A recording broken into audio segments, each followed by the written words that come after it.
सलमान खान हो कि न गोपीचन्द हो कि सलमान खान। यो जाँदा जाँदै बाटोमा हिँड्दै हिँड्दै हेर्नुहोस् न रुखमा आम फलेको।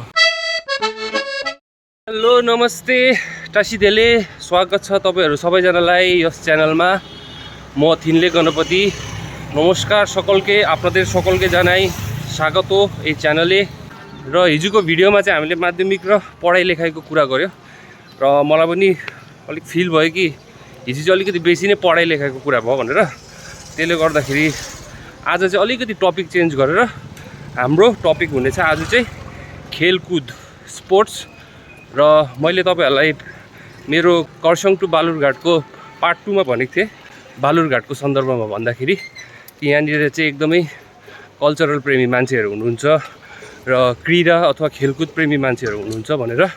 र त्यसकै खेलकुद मन पराउने मान्छेहरू यहाँ हुनुहुन्छ र खेलकुदको एउटा कल्चर छ भनेर चाहिँ म तपाईहरुलाई आज एउटा नमुना देखाउने छु। তো কালকের যেটা ভিডিও ছিল সেখানে আমরা অনেক মাধ্যমিক পরীক্ষা, তার পরিণাম, ফলাফল এবং পড়াশোনা নিয়ে কথা বলেছি। তো আজকের ভিডিওতে একটু টপিকটা চেঞ্জ করছি। কেন বলতে গেলে আমারও পার্সোনালি মনে হয়েছে অনেক বেশি পড়াশোনার কথা হয়েছে। খালি পড়াশোনা করলে তো হবে না, একটু খেলাধুলাও করতে হয়, শরীর চর্চাও করতে হয়। তো আজকের টপিক থাকবে হচ্ছে ক্রীড়া। আমার कर्सियङ टु बालुरघाट पार्ट 2 তে আমি বলেছিলাম যে বালুরঘাটে অনেক সংস্কৃতি প্রেমী লোক এবং অনেক ক্রীড়াপ্রেমী লোকরা আছে। তো সেটারই একটা ছোট্ট নমুনা হিসাবে আজকে আমি দেখাতে চলেছি আপনাদের সকলকে। তো ইভিনিং ওয়াক गर्दै जाँदैछु हाम्रो बालुरघाट स्टेडियमतर्फ, जहाँनिर चाहिँ अहिले बालुरघाटको एउटा नवनिर्मित इन्डोर स्टेडियम रहेको छ। त्यहाँनिर तपाईहरुलाई म लान्दैछु। এখন আজকে এই সন্ধ্যা দিকে আমি একটু ওয়াক করে বালুরঘাট স্টেডিয়ামের দিকে যাচ্ছি, যেখানে একটা নতুন ইনডোর স্টেডিয়াম তৈরি হয়েছে, বালুরঘাট ইনডোর স্টেডিয়াম। সেখানে আপনাদের সকলকে নিয়ে যাচ্ছি।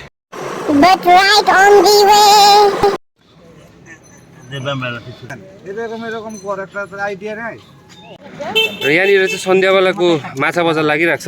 जिउँदै माछाहरू देख्न सक्नुहुन्छ यहाँनिर तपाईहरुले। এটা কি মাগুর?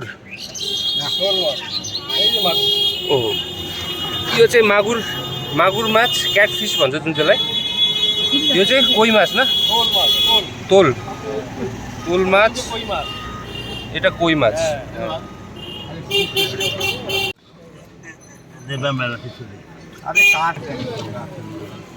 আরে বড় বড় সাইজ কর না কেন? এরকম কর, একটা আইডিয়া নাই। মাছ কাটার আছে কি আছে? ময়া করে যাচ্ছে। यो चाहिँ ट्याङ्रा माछ जुन चाहिँ काटिरहेको छ। यो चाहिँ एकदमै फ्रेस यहाँबाट नदीबाट निकालेको माछ हो। यो चाहिँ के माछ दादा?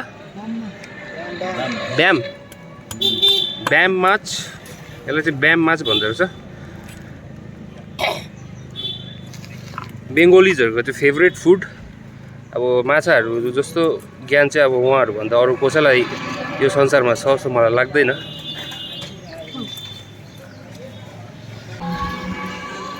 यो बालुरघाटको एउटा मेजर ल्यान्डमार्क हो, अगौरी बाबाको मन्दिर भन्छ यसलाई चाहिँ। यो जाँदा जाँदै बाटोमा हिँड्दै हिँड्दै हेर्नुहोस् न रुखमा आम फलेको। एउटा घरको रुख रहेछ कि बाटोमा आम हो। अब बालुरघाट मालदाहरू त गरम ठाउँ हो, त्यसले गर्दा आमहरू पनि उम्रिन्छ यहाँनिर हो। यसरी फल्छ, यस्तो आम फल्दो रहेछ। अब यो पाकेपछि चाहिँ कस्तो हुन्छ होला। यो अझै एउटा घरको रुखमा यसरी आमहरू फलिरहेको छ, हेर्नु सक्नुहुन्छ है आम फलेको चाहिँ। सजनाको रुख थियो रहेछ, सजना यतिकै रुखमै सुकेछ हेर्नुहोस् न। हामीलाई मनपर्ने एउटा सब्जी, झोल खाँदा मिठो हुन्छ, तर यहाँ चाहिँ सुकेछ रुखमै।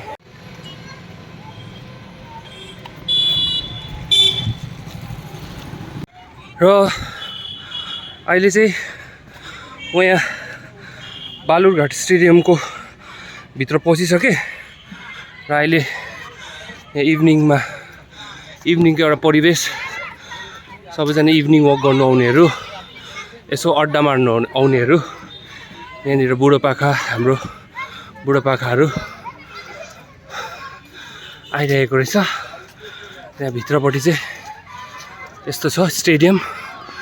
ऊ पर देख्दै गरेको बिल्डिङ चाहिँ तपाईँहरूको अहिले नयाँ कन्स्ट्रक्टेड इन्डोर स्टेडियम हो। त्यसको भित्र म तपाईँहरूलाई लिएर जानेछु। म चाहिँ किन अहिले यसरी लामो लामो सास तानेको भन्दाखेरि चाहिँ भर्खर तपाईँहरूलाई यहाँ देखाउँदाखेरि फेरि अँध्यारो हुन्छ कि भनेर अँध्यारो हुन्छ भनेर देखाउनु सक्दिनँ राम्रो भनेर चाहिँ छिटो छिटो कुद्दै आएको र राम्रो पनि हो शरीरको लागि पनि होइन बेला बेलामा यसो एक्सर्साइज गरेको कुदेको जगिङ गरेको गेम्सहरू खेलेको। তো এখন আমি বালুরঘাট স্টেডিয়ামের ভিতরে চলে আসছি। এখন গ্যালারিতে দাঁড়িয়ে আছি আমি।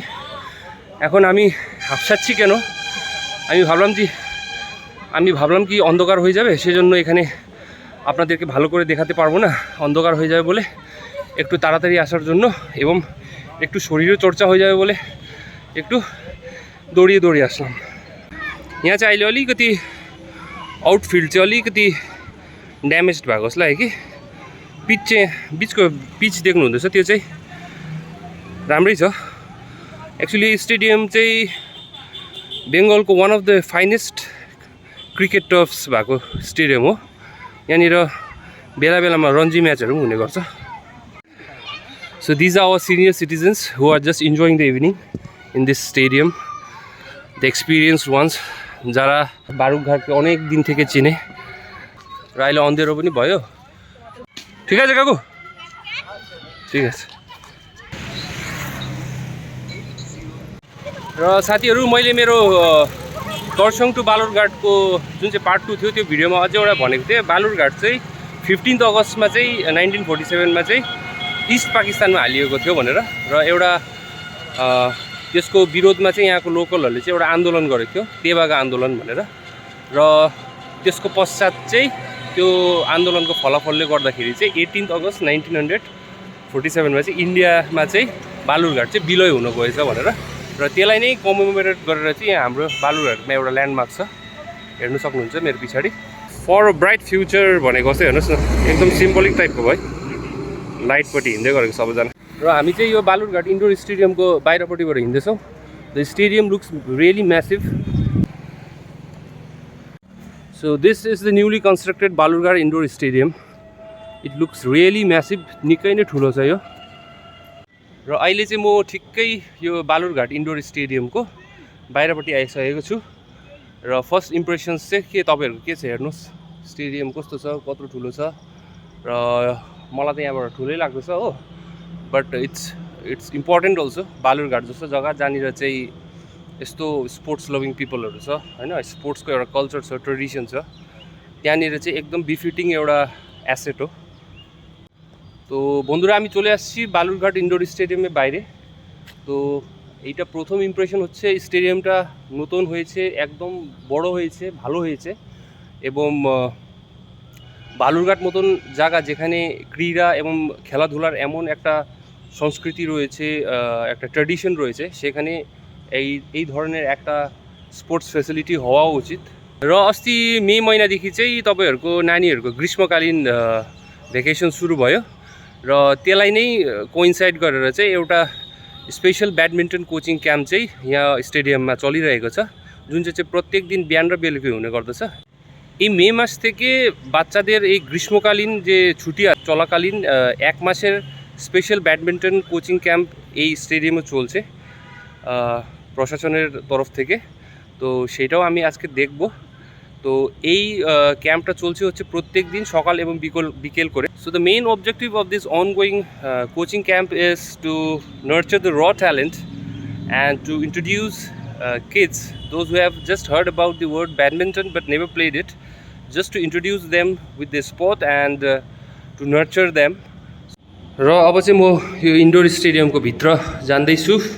भित्र हेर्नुहोस् কোচিং हुँदैछ नानीहरू, फर्स्ट वार्म अप हुँदै रहेछ। আমি এখন এই ইনডোর স্টেডিয়ামের ভিতরে চলে আসছি। তো এখানে বাচ্চাদের ইভিনিং সেশনের কোচিংটা চলছে, তো জাস্ট ওয়ার্ম আপ চলছে এখন। So what I'm told about this stadium is that the capacity of this stadium is 1000 हरू हुनुहुन्छ। हाम्रो यहाँको अरित्र बाबु, उहाँ चाहिँ हाम्रो हेड कोच यहाँको, र उहाँ चाहिँ इन्डियन ब्याडमिन्टन एसोसिएसनको एकदम लाइसेन्स्ड रेफ्री हुनुहुन्छ। उहाँ चाहिँ देशभरि जाइबस्नुहुन्छ, टुर्नामेन्ट्सहरूमा रेफ्रिङ गर्नु, अफिसिएट गर्नु गइबस्नुहुन्छ। अनेक অনেকদিন পরে দেখা হলো তো। একদম স্যার, ছিলাম না কিছুদিন বাইরে গেছিলাম খেলার জন্য। আচ্ছা। ওখান থেকে এলাম আজকেই। কোথায় গিয়েছিলেন? গুয়াহাটি। গুয়াহাটিতে আন্ডার 19 খেলা ছিল ওখানে অফিসিয়ালিং এর ব্যাপার ছিল।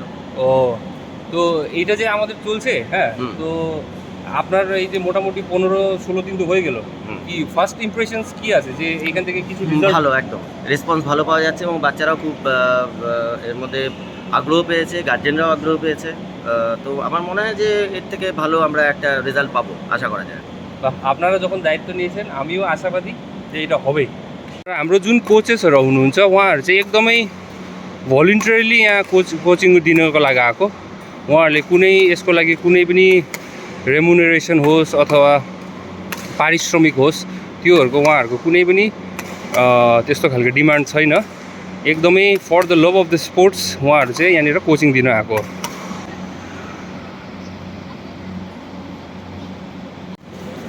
Say hi. Say hi no. তোরা এখানে কি করতে আসছিস? খেলতে আসছিস না ট্রেনিং করতে আসছিস? ট্রেনিং। কারেক্ট ওয়ার্ডটা কি? ট্রেনিং, তাই তো? খেলতে তো তুই এই যে এখন খেলছিস, গ্যালারিতে এই দিক দৌড়াদৌড়ি করছিস, এইগুলো খেলাধুলা করছিস, তাই না? নিজের নাম বলে দে, তুই বল। আমার নাম আরাধ্যা, আমি শ্রেষ্ঠা, অদ্রিজা, আমি সৌহার্দ্য। সৌহার্দ্য। ব্যাডমিন্টন ভালো লাগছে তো? ব্যাডমিন্টন ভালো লাগছে তো? এখন যদি তোদেরকে একটা চয়েস দিই, তোকে যদি দিই, হ্যাঁ, সালমান খান হবি না গোপীচাঁদ হবি? সালমান খান। তুই এখনই বললি ব্যাডমিন্টন ভালো লাগে। গোপীচাঁদ জিনিসটা তুই বল গোপীচাঁদ। পিভি সিন্ধু হবি? সবাই পিভি সিন্ধু হবি তো? সাইনা নেহওয়াল হবি তো? বিরাট কোহলি ভালো লাগে না সাইনা নেহওয়াল ভালো লাগে? সাইনা নেহওয়াল ভালো লাগে। বাহ, সবাই সাইনা নেহওয়ালকে ভালোবাসছে এখন। তো দেখতে পাচ্ছেন তো বাচ্চারা কিন্তু এই যে প্রখ্যাত যারা ব্যাডমিন্টন প্লেয়ার আছে তাদেরকে আইডলাইজ করছে। তো এইটা this are the science which can tell that we are moving towards the right direction.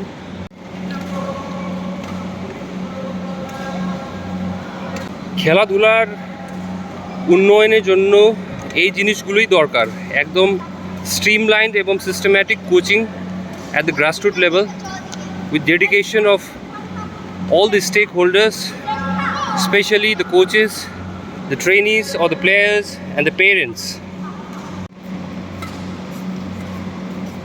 एउटा आदर्श परिवेश जसमा चाहिँ खेलकुदको विकास हुन सक्छ ग्रासरुट लेभलमा, त्यसको लागि चाहिने कम्पोनेन्ट्सहरू चाहिँ यही नै हो कि राम्रो कोचेस, इन्ट्रेस्ट र डेडिकेसन फ्रम द ट्रेनिज, राम्रो गुणस्तर भएको हाम्रो इन्फ्रास्ट्रक्चर र सबै स्टेक होल्डर्सहरूको इन्ट्रेस्ट र लगानी।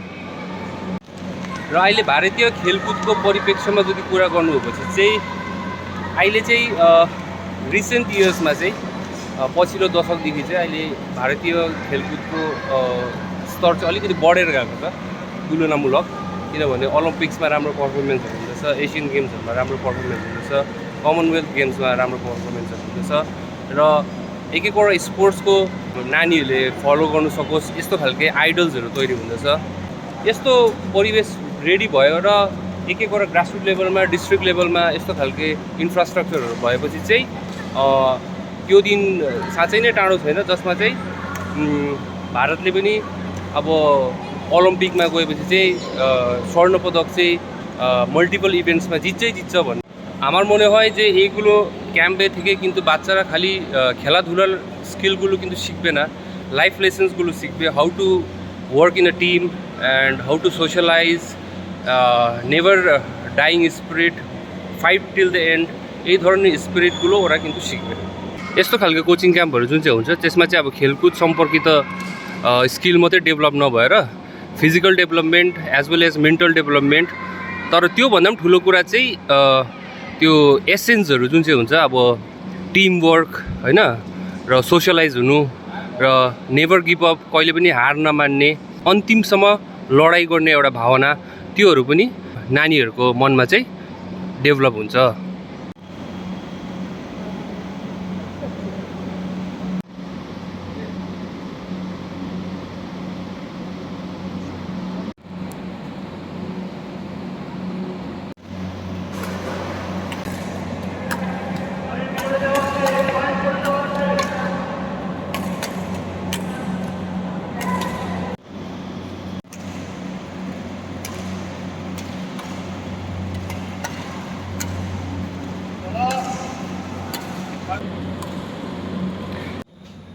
So this was today's video. आशा गर्दछु तपाईँहरूलाई मन पर्यो भनेर। मन परेको खण्डमा लाइक गरिदिनुहोस्, सब्सक्राइब गरिदिनुहोस्, शेयर गरिदिनुहोस् र वेट गरिदिनुहोस् नेक्स्ट ভিডিওको लागि। আশা করি আজকের এই ভিডিওটি আপনাদের ভালো লেগেছে। যদি ভালো লেগে থাকে তাহলে লাইক করবেন, সাবস্ক্রাইব করবেন এবং শেয়ার করবেন এবং অপেক্ষা করবেন আবার নতুন ভিডিওর জন্য। Thank you.